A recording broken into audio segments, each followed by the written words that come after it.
ಸ್ನೇಹಿತರೆ ಎಲ್ಲರಿಗೂ ನಮಸ್ಕಾರ. ನಮಸ್ತೆ ಕರ್ನಾಟಕ ವಾಹಿನಿಗೆ ತಮಗೆಲ್ಲ ಸ್ವಾಗತ. ನಾನು ಮಂಜುನಾಥ್. ವೀಕ್ಷಕರೇ, ಕಾವೇರಿ ಕರ್ನಾಟಕದ ಪಾಲಿಗೆ ಕೇವಲ ಒಂದು ನದಿಯಲ್ಲ, ಬದಲಾಗಿ ಕೋಟ್ಯಾಂತರ ಜನರ ಬದುಕಿಗೆ ಆಧಾರವಾದ ಜೀವನಾಡಿ. ರೈತರ ಹೊಲಗಳಿಗೆ ನೀರು, ಬೆಂಗಳೂರಿನ ಕುಡಿಯುವ ನೀರಿಗೆ ಆಧಾರ, ಮಂಡ್ಯ ಮೈಸೂರು ಭಾಗದ ಜನರ ಜೀವನದ ಜೊತೆ ಬೆಸೆದುಕೊಂಡಿರುವ ನದಿ. ಆದರೆ ಇದೇ ಕಾವೇರಿ ನೀರು ಕರ್ನಾಟಕ ಮತ್ತು ತಮಿಳುನಾಡಿನ ನಡುವೆ ದಶಕಗಳಿಂದ ವಿವಾದದ ಕೇಂದ್ರವಾಗಿದೆ ಸ್ನೇಹಿತರೆ. ಈ ವಿವಾದ ಬೇರುಗಳು ಬ್ರಿಟಿಷರ ಕಾಲದ ಮೈಸೂರು ಸಂಸ್ಥಾನ ಮತ್ತು ಮದ್ರಾಸ್ ಪ್ರೆಸಿಡೆನ್ಸಿ ನಡುವಿನ ನೀರು ಹಂಚಿಕೆ ವಿಚಾರಗಳವರೆಗೆ ಹೋಗುತ್ತವೆ. 1892ರ ಒಪ್ಪಂದದಿಂದ ಆರಂಭವಾದ ಈ ವಿವಾದ ನಂತರ ಹಲವು ಹಂತಗಳನ್ನು ಕಂಡಿವೆ ಸ್ನೇಹಿತರೆ. ಇಂದು ಕಾವೇರಿ ನೀರು ಹಂಚಿಕೆ ವಿಚಾರ ಮತ್ತೆ ಕರ್ನಾಟಕದಲ್ಲಿ ಪ್ರತಿಭಟನೆಗೆ ಕಾರಣವಾಗಿದೆ. ಕರ್ನಾಟಕ ಬಂದ್ಗೆ ಕರೆ ಕೂಡ ನೀಡಿದ್ದಾರೆ ಎಂದು ಮಂಡ್ಯ ಸೇರಿದಂತೆ ಕೆಲವು ಪ್ರದೇಶಗಳಲ್ಲಿ, ಅದರಲ್ಲಿ ವಿಶೇಷವಾಗಿ ಇವತ್ತು ಹಾವೇರಿ ಜಿಲ್ಲೆ ಸವಣೂರು ಪಟ್ಟಣದಲ್ಲಿ ಕನ್ನಡ ಜಾಗೃತ ವೇದಿಕೆ ಮತ್ತು ರೈತ ಸಂಘಟನೆಗಳಿಂದ ನಗರದಲ್ಲಿ ಬೈಕ್ ರ್ಯಾಲಿ ಮಾಡುವ ಮುಖಾಂತರ ತಹಸೀಲ್ದಾರ್ ಅವರಿಗೆ ಮನವಿ ಸಲ್ಲಿಸಿದರು ಸ್ನೇಹಿತರೆ. ಹಾಗಾದ್ರೆ ಬನ್ನಿ, ಕಾವೇರಿ ನೀರಿನ ಬಗ್ಗೆ ಕನ್ನಡ ಜಾಗೃತ ವೇದಿಕೆ ಮತ್ತು ರೈತ ಸಂಘಟನೆಯವರು ಏನು ಹೇಳ್ತಾರೆ ಅನ್ನೋದನ್ನ ನೋಡ್ಕೊಂಡು ಬರೋಣ.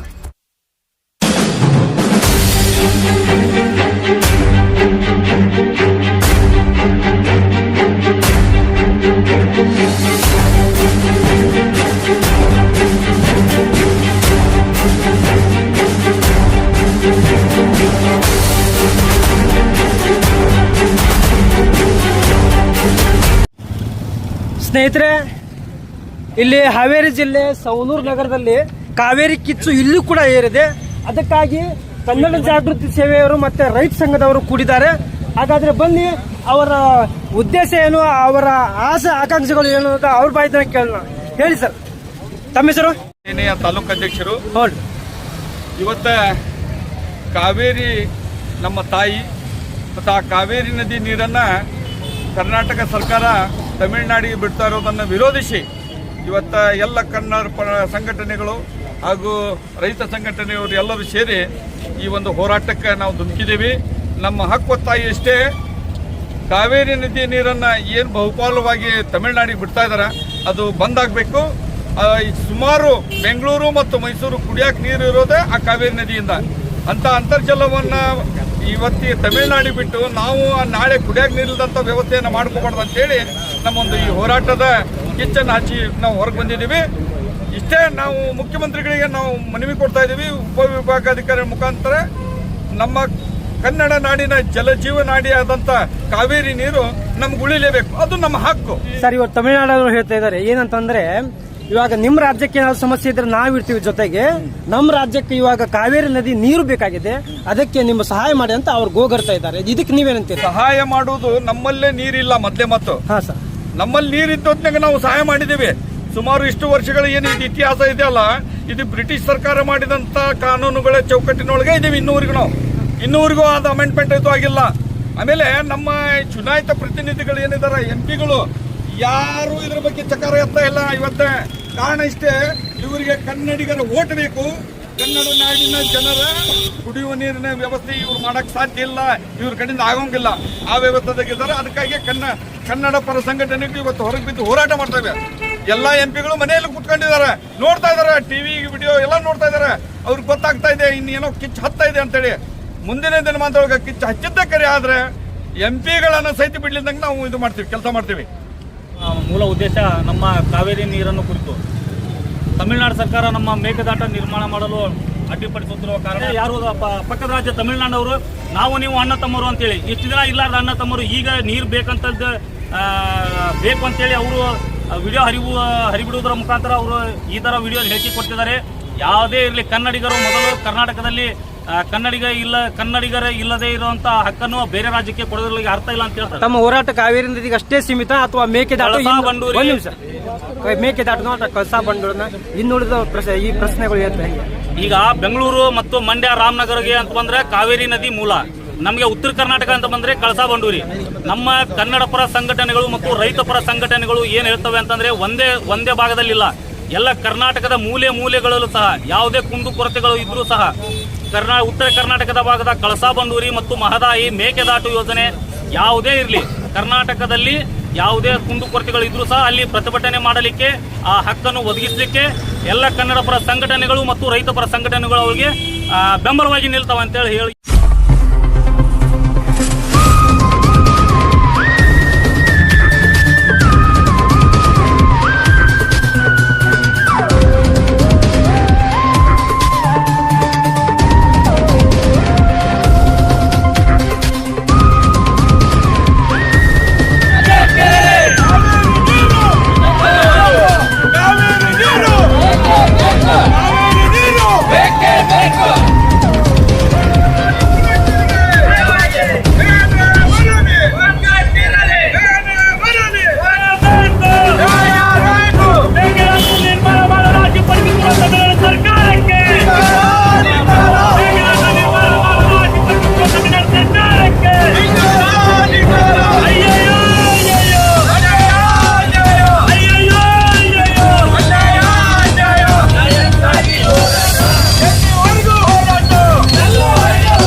ಕಾವೇರಿ ನೀರನ್ನ ತಮಿಳುನಾಡಿಗೆ ಸುಮಾರು 38 TMC ನೀರನ್ನು ಬಿಡ್ಬೇಕಂತೇಳಿ ಆದೇಶ ಆಗಿದೆ.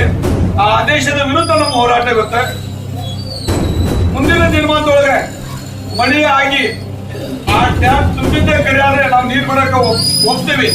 ಆದ್ರೆ ಈಗಿರುವ ಪರಿಸ್ಥಿತಿಯಲ್ಲಿ ನಮ್ಗೆ ಕುಡಿಯಕ್ಕೆ ನೀರಿಲ್ಲ, ಅಂತ ವ್ಯವಸ್ಥೆಯಲ್ಲಿ ನೀರು ಬಿಡುವಂತಂದ್ರೆ ಇದು ಕುಡಿಯುವ ನೀರಿನ ಹಕ್ಕು, ನಮ್ಮ ಹಕ್ಕು.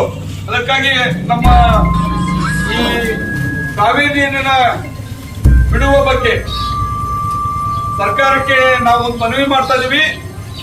ಏನ್ ಕುಡಿಯುವ ನೀರಿನ ಯೋಜನೆ ಇದಾವು ಆ ವ್ಯವಸ್ಥೆಯನ್ನ ಸರ್ಕಾರ ತುಂಬಾ ನಿರ್ಗತಿಕವಾಗಿ ವಿಚಾರ ಮಾಡಿ, ಸರಳವಾಗಿ ವಿಚಾರ ಮಾಡಿ ಕುಡಿಯುವ ನೀರಿನ ವ್ಯವಸ್ಥೆಯನ್ನ ಹತೋಟಿಯಲ್ಲಿ ಇಟ್ಕೊಂಡು ನಮ್ಮ ಭಾಗದ ಜನರಿಗೆ ನೀರು ಕುಡಿಯೋಕ ವ್ಯವಸ್ಥೆ ಮಾಡಿಕೊಡ್ಬೇಕು ಅಂತ ಅಂದ್ಬಿಟ್ಟು ತಮಿಳುನಾಡಿಗೆ ಬಿಟ್ರೆ ಅವರು ತಮಿಳುನಾಡಿನವರು ಆ ನೀರನ್ನು ಕುಡಿಯೋಲ್ಲ, ಅವರು ವ್ಯವಸಾಯಕ್ಕಾಗಿ ಉಪಯೋಗಿಸ್ತಾರೆ.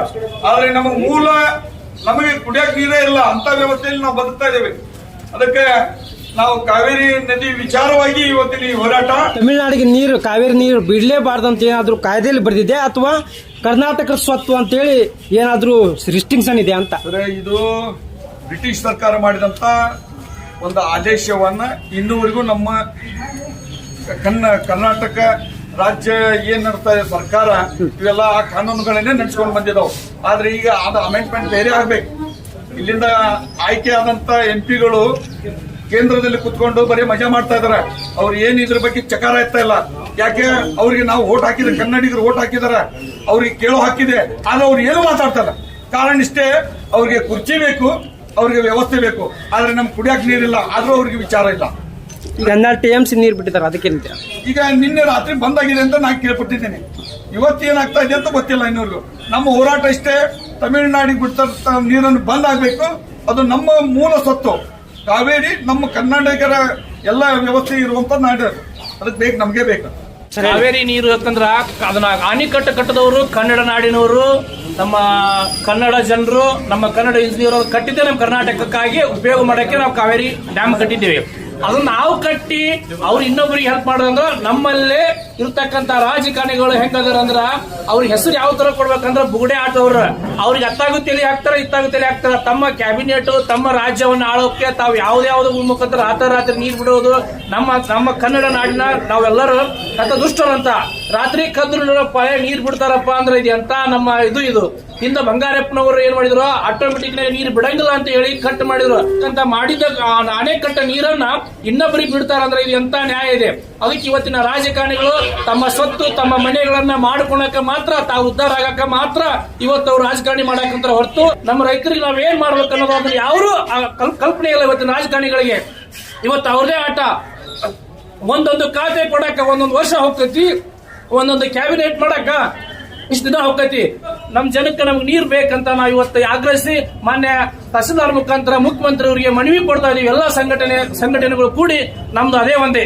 ಇವತ್ತ ನಮ್ಮ ರಾಜ್ಯದ ಪರಿಸ್ಥಿತಿ ಇವತ್ತ ಎರಡೂ ಸರ್ಕಾರದವರು ಎಲ್ಲಿ ತಗೊಂಬಂದಾರಪ್ಪ ಅಂತಂದ್ರ ಬಡವರಿಗೆ ಅನ್ಯಾಯ ಆಗಂತದ್ದು, ಕುಡಿಯ ನೀರಿಗಿನ ಅನ್ಯಾಯ ಆಗಂತದ್ದು, ರೈತರಿಗಿನ ಅನ್ಯಾಯ ಆಗುವಂತ ಇವತ್ತ ಒಂದು ನಾವು ಕೇಳ್ತಕ್ಕಂತ ಕಾನೂನು ಬಿಡ್ತಾರ. ಅವರಿಗೆ ವೋಟ್ ಹಾಕ್ಸಕ್ಕೆ ಯಾವ ಕಾನೂನು ಬೇಕೋ ಆ ಕಾನೂನು ಉಪಯೋಗ ಮಾಡ್ಕೊಂತಾರ. ಯಾರು ಮುಖ್ಯಮಂತ್ರಿ DK ಶಿವಕುಮಾರ್ ಹೇಳ್ತಾರ, ನಮ್ಮ ಕರ್ನಾಟಕ ರೈತರಿಗೆ ಭತ್ತ ಬಿತ್ತಬೇಡಿ ಅಂತ ಹೇಳ್ತಾರ. ಬೇರೆ ರಾಜ್ಯಕ್ಕೆ ನೀರು ಕೊಡಕ್ ರೆಡಿ ಆಗ್ಯಾರ. ಇಷ್ಟೆಲ್ಲ ಕತ್ ನೀರು ಹೊಡಿತಾರ. ಆಮೇಲೆ ಭತ್ತ ಬಿತ್ತಲಿಲ್ಲ ಅಂದ್ರೆ ಇವ್ರು ಏನ್ ತಿಂತಾರ? ಅಕ್ಕಿ ರೇಟ್ ಎಷ್ಟು ಆಕೈತಿ, ಜನರಿಗೆ ಎಷ್ಟು ಹೊರೆ ಆಕೈತಿ? ನಮ್ಮ ನೀರು ಎಷ್ಟು ಬೇಕು ಅಷ್ಟು ನೀರು ಇಟ್ಕೊಂಡು ಬೇರೆ ರಾಜ್ಯಕ್ಕೆ ಕೊಡ್ಲಿ. ಇವರು ಅಲ್ಲಿ ತಮ್ಮ ಬ್ಯಾಳಿ ಬೇಸನಕ್ಕ ಅಡ್ಜಸ್ಟ್ಮೆಂಟ್ ರಾಜಕಾರಣ ಮಾಡ್ತಾರಲ್ಲ, ಇದಕ್ಕೆ ನಮ್ಮ ಕರ್ನಾಟಕ ಜನ ಸುಮ್ಮನೆ ಕುಂಡ್ರಂಗಲ್ಲ. ಒಂದಿನ ಎದ್ದ ಹೇಳ್ತೈತಿ. ಆದ್ರ ನೀವು ಬಹಳ ನಿಮ್ಮ ಅಧಿಕಾರಕ್ಕೂ ನೀವು ಇದೇನ ಹಿಂಗೆ ಮಾಡ್ಕೊಂತ ನಿಮ್ಮ ಅಧಿಕಾರ ಮುಂದಿನ ಅಧಿಕಾರಕ್ಕೆ ಜನ ತಕ್ಕ ಪಾಠ ಕಲಿಸ್ತಾರ ಅಂತೇಳಿ. ಇವಾಗ DK ಶಿವಕುಮಾರ್ ಅವರು ಕರ್ನಾಟಕ ಮುಖ್ಯಮಂತ್ರಿಯಾಗಿ ತಮಿಳುನಾಡು ವ್ಯಾಮೋಹ ಯಾಕೆ ಅಂತ, ತಮಿಳು ಮೇಲೆ ಅಷ್ಟೊಂದು ವ್ಯಾಮೋಹ ಯಾಕೆ ಅಂತ, ಕಾವೇರಿ ನೀರು ಬಿಡುವಷ್ಟು ವ್ಯಾಮೋಹ ಯಾಕೆ ಅಂತ ಅವರು ಕುರ್ಚಿ ಮೇಲೆ ಕುತ್ಕೊಂಡು ಕರ್ನಾಟಕದ ಬಗ್ಗೆ ಯೋಚನೆ ಮಾಡಬೇಕು ಬಿಟ್ಟು ಪರ ರಾಜ್ಯಗಳ ಬಗ್ಗೆ ವಿಚಾರ ಮಾಡಿದ್ರೆ ಕನ್ನಡಿಗರು ಓಟು ತೆಗೆದುಕೊಂಡು ಕನ್ನಡ ಕುರ್ಚಿ ಮೇಲೆ ಕುತ್ಕೊಂಡು ಈ ವ್ಯವಸ್ಥೆ ಒಳಗಿರೋದ್ರಿಂದ ಮುಂದಿನ ಬರುವಂತ ದಿನಗಳಲ್ಲಿ ಅವ್ರು ಕುರ್ಚಿ ಕರ್ಕೊಳ್ಳೋದಕ್ಕೂ ಗ್ಯಾರಂಟಿ ಐತೆ. ನಾನು ಈ ಅಭಿಪ್ರಾಯವನ್ನು ಹೇಳ್ತೀನಿ. ಅಂದ್ರೆ ಇವಾಗ ಕನ್ನಡ ಸಂಘಟನೆ ವಾಟಾಳ್ ನಾಗರಾಜ್ ಅವರು ನಾಳೆ ಕರ್ನಾಟಕ ಬಂದ್ ಅಂತ ಹೇಳಿದ್ದಾರೆ. ಇದು ನಿಜನಾ ಅಂತ ಇವತ್ತು ಮಾಡ್ತಾ ಇದ್ದಾರೆ. ಇವತ್ತು ನಾವು ಅದಕ್ಕೆ ಎಲ್ಲ ಸಂಘಟನೆಗಳು ಕೂಡಿ ಈ ಒಂದು ಬಂದ್ಗೆ ಕೊಡ್ತಾ ಇದ್ದೀವಿ.